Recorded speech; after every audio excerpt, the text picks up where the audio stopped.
Hello everyone. आज हम पढ़ने वाले हैं लाइंस और एंगल्स जो बनते हैं लाइंस में, उनके बारे में। सबसे पहले वो दो लाइनें जो कभी नहीं टकराती, उन्हें हम कहते हैं पैरेलल लाइंस। कुछ ऐसी दिखेंगी वो। ऐसी दो लाइनें जो कभी नहीं टकराएंगी, मतलब उनके बीच की जो दूरी है, उनके बीच का जो डिस्टेंस है, जो ये चीज़ है, ये हमेशा सेम रहेगी, चाहे इन्हें कितना भी बढ़ाया जाए।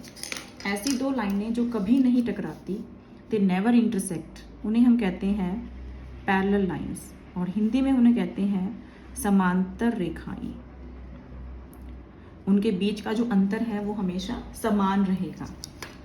ऐसी दो रेखाएं जो टकराती हैं, जो एक दूसरे को काटती हैं, उन्हें हम कहते हैं इंटरसेक्टिंग लाइंस। इन्हें हम कहते हैं इंटरसेक्टिंग लाइंस, या हिंदी में कहते हैं प्रतिच्छेदी रेखाएं।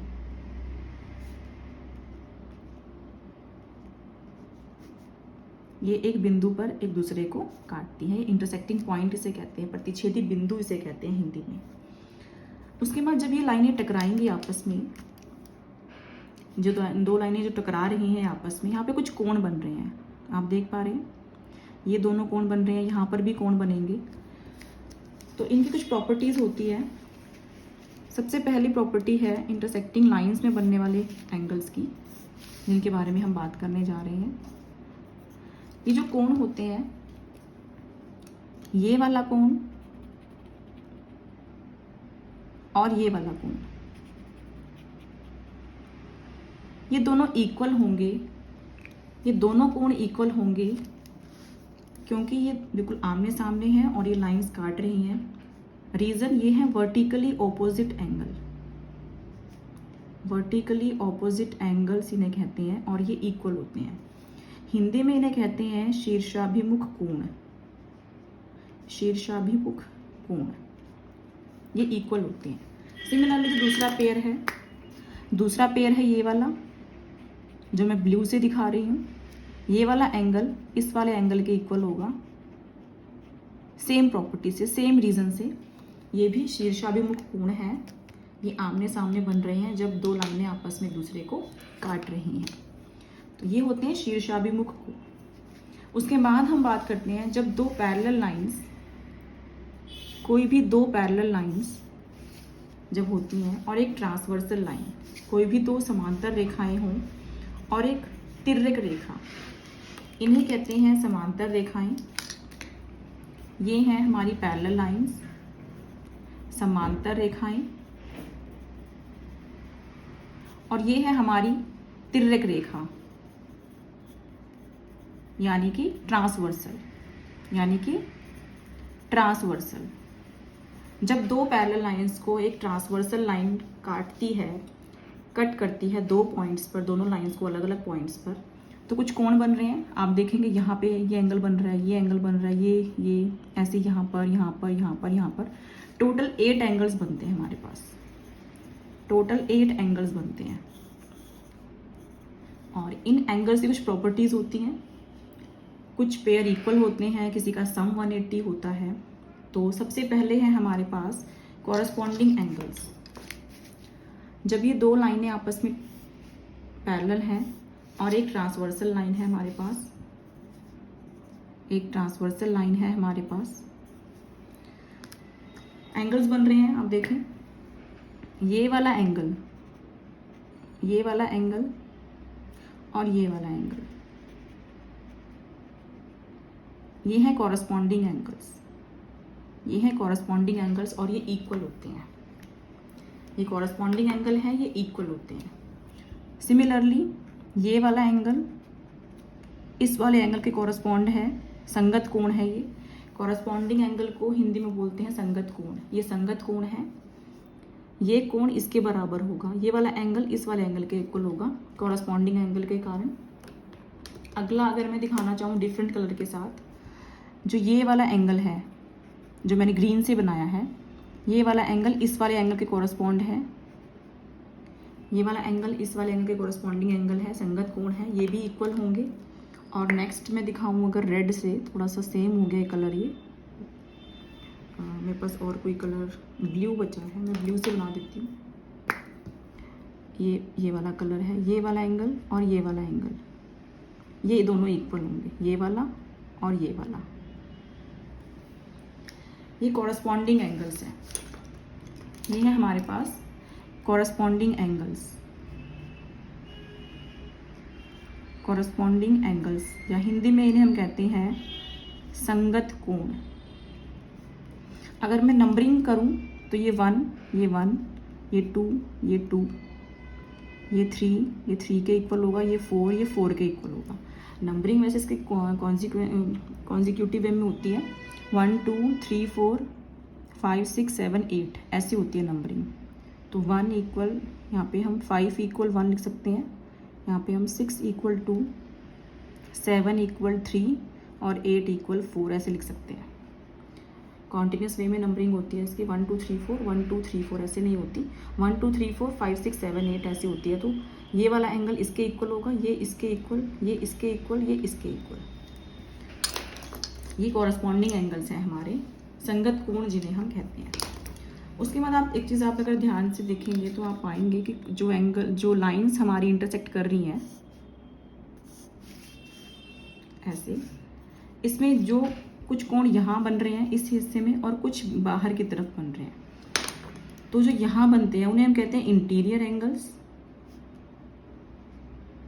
और जो यहाँ बनते हैं बाहर की तरफ इन्हें हम कहते हैं एक्सटीरियर एंगल्स। वो होते हैं हमारे एक्सटीरियर एंगल्स, या इनको हिंदी में कहते हैं अंतःकोण, और इसको कहते हैं बाह्य कोण, मतलब बाहर की तरफ जो है, बाहरी कोण इन्हें बोलते हैं। ये अंतःकोण मतलब अंदर की साइड जो है। उसके बाद एक प्रॉपर्टी है हमारी यही कि दो लाइंस हैं। अब हमने इंटीरियर एक्सटीरियर पढ़ लिया तो इसके बारे में प्रॉपर्टी पढ़ते हैं। दो पैरेलल लाइंस है, एक ट्रांसवर्सल लाइन है हमारे पास, ये 2 पॉइंट्स पे काट रही है इसको। तो आप देखिए कुछ एंगल्स और बन रहे हैं। एक एंगल बन रहा है ये वाला, और एक ये पेयर बन रहा है, एक ये वाला एंगल और ये वाला एंगल। ये होते हैं हमारे पास ऑल्टरनेट इंटीरियर एंगल। ये होते हैं ऑल्टरनेट इंटीरियर एंगल्स। दूसरा, इसको हिंदी में कहते हैं एकांतर अंतःकोण। एकांतर अंतःकोण। दूसरा जोड़ा बन रहा है हमारे पास, एक ये वाला और एक ये वाला, ये भी इक्वल होंगे। एकांतर अंतःकोण जो होते हैं, ऑल्टरनेट इंटीरियर एंगल्स जो होते हैं, वो इक्वल होते हैं। ये इक्वल होते हैं, इसमें भी इक्वल होते हैं। जो संगत कोण होते हैं हमारे पास, जो कॉरस्पॉन्डिंग एंगल्स होते हैं, ये भी इक्वल होते हैं। ऑल्टरनेट एंगल्स जो होते हैं, ऑल्टरनेट इंटीरियर एंगल्स, वो भी इक्वल होते हैं। शीर्षाभिमुख कोण जो होते हैं, ये भी हमारे पास इक्वल होते हैं, आमने सामने के कोण बराबर। उसके बाद हम पढ़ते हैं हमारी एक और प्रॉपर्टी। उसके बाद है कॉन्जिक्यूटिव इंटीरियर एंगल्स। इसमें वही दो लाइनें होंगी हमारे पास, दो समांतर रेखाएं होंगी, एक तिर्यक रेखा होगी हमारे पास, एक तिर्यक रेखा है हमारे पास। इसमें अगर ये इस एंगल की बात करें और इस एंगल की बात करें, इस वाले की और इस वाले की, इन्हें हम कहते हैं कॉन्जिक्यूटिव इंटीरियर एंगल्स, मतलब लगातार बनने वाले। अंदर की तरफ से अगर देखें तो ये लगातार बन रहे हैं, लगातार बन रहे हैं ये और ये, पहले ये बना फिर ये बना। इन्हें हम कहते हैं कॉन्जिक्यूटिव इंटीरियर एंगल्स। हिंदी में कहते हैं तिर्यक रेखा के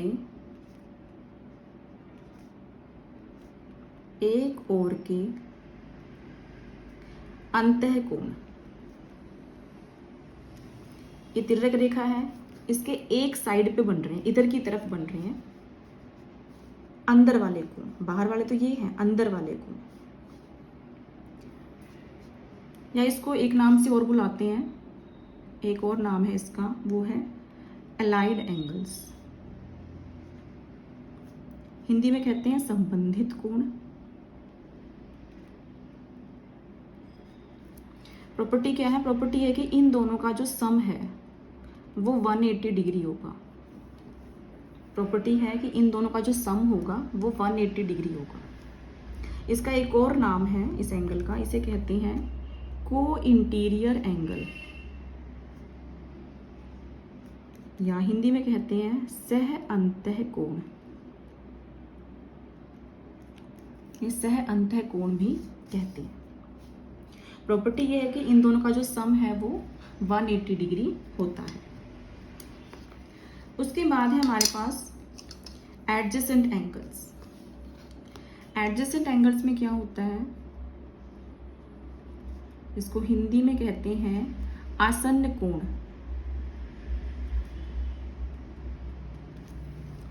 आपने देखा कोण बनते समय हमारे पास दो भुजाएं होती हैं।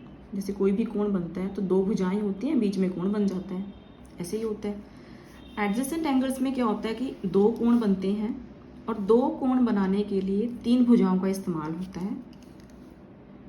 और जो एक भुजा जो दोनों कोणों में एक साथ बन रही होगी, जैसे अगर मैं बात करूं तो मेरे पास दो कोण बन रहे हैं। इसमें एक ये वाला कोण है और एक ये वाला कोण है। ये दो कोणों की अगर मैं बात करूं तो इस कोण में मेरे पास ये भुजा और ये भुजा इस्तेमाल हो रही है। इन दोनों भुजाओं से मिलकर ये कोण बना है और इस वाले कोण में इन दोनों भुजाओं को मिलकर ये कोण बना है। मतलब कि एक भुजा जो है वो दोनों में कॉमन है। एक भुजा जो है वो दोनों कोणों में दोनों बार आ रही है, मतलब इसमें भी और इसमें भी। तो एडजेसेंट एंगल्स वो एंगल होते हैं जो ऐसे साथ साथ बने होते हैं और जो ये कॉमन भुजा है, जो कॉमन साइड है हमारी, ये जो नॉन कॉमन साइड्स हैं उनके बीच में होनी चाहिए। जो नॉन कॉमन साइड्स हैं उनके बीच में होनी चाहिए, तभी ये बनता है हमारे पास आसन्न कोण। कोई इसकी ऐसी कोई प्रॉपर्टी नहीं है कि क्या इनकी जो मेजर होता है वो किसके इक्वल होता है। बस ये पता होना चाहिए कि एडजेसेंट एंगल्स होते क्या हैं। तो ये है हमारा एडजेसेंट एंगल। एडजेसेंट एंगल में अगर हमारे पास जो नॉन कॉमन साइड्स हैं, if non common sides makes a straight line, अगर वो स्ट्रेट लाइन बना लेगी तो क्या होगा? तो हमारा कोण जो है, ये वाली जो साइड है ये ऐसे हो जाएगी। ये ऐसे था कोण, ये वाली साइड इधर आ जाएगी एक लाइन में ऐसे। तो क्या बन जाएगा? तो ये हमारे पास एक स्ट्रेट लाइन हो गई और स्ट्रेट लाइन बनने से ये लीनियर पेयर ऑफ एंगल्स बन जाएगा। देन इट बिकम्स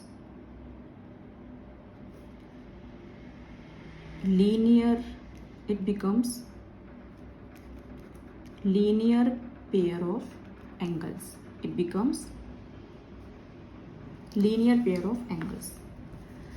जब ये लाइन सीधी बन जाएगी तो ये लीनियर पेयर बन जाएगा। और लीनियर पेयर में क्या होता है? लीनियर पेयर में दोनों का सम जो होता है, sum of angles will be equal to 180 degree. इन दोनों का जो सम होगा, ये एंगल और ये एंगल जो होगा, इन दोनों का जो सम होगा वो 180 हो जाएगा।